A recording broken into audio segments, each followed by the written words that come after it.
আজকে আমার সকালটাতে বের হয়ে যাবে, সত্যি কথা বলতে আমি মোটেই ভাবতে পারিনি। অ্যাকচুয়ালি কী হয়েছে, কাল এদিকে প্রচণ্ড পরিমাণে বৃষ্টি হয়েছে, সেই কারণে কারেন্ট থাকেনি। তো আমি ঠান্ডা ওয়েদারে প্রচণ্ড পরিমাণে ঘুমিয়ে গেছিলাম। ভোরবেলায় উঠে দেখি এদিকে কারেন্ট নেই, তো বাড়ি অন্ধকার। আর অন্ধকারে তো রাত্রেবেলায় যাওয়া যাবে না, কী আর করা যাবে, দিয়ে আবার শুয়ে পড়ি। তো সেই শুয়ে যে কখন যে এত বেলা হয়ে যাবে আমি মোটেই ভাবতে পারিনি।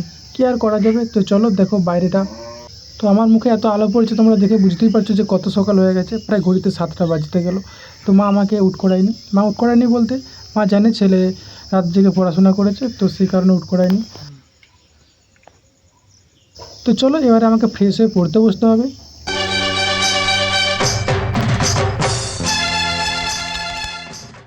তো দেখো পড়তে বসে গেছি। তো পড়তে পড়তে আমার মনে হলো যে গতকাল রিভাইজ করা হয়নি, তো ভাবলাম যে আজ সকালে রিভাইজটা করি। আর সত্যি কথা বলতে তোমার রিভাইজ করতে করতে যে ঘন্টা দুয়ে কখন যে টাইম পেরিয়ে গেছে আমি মোটেই বুঝতে পারিনি।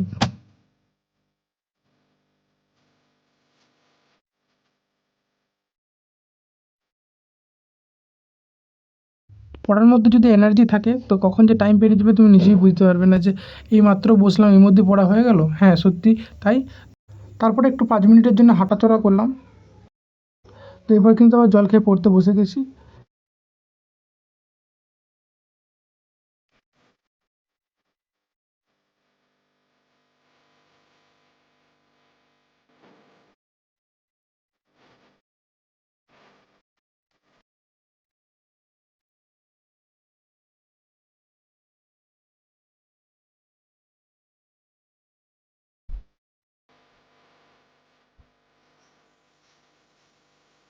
তো এইভাবে কিন্তু ঘন্টা দুয়েক কেটে গেল।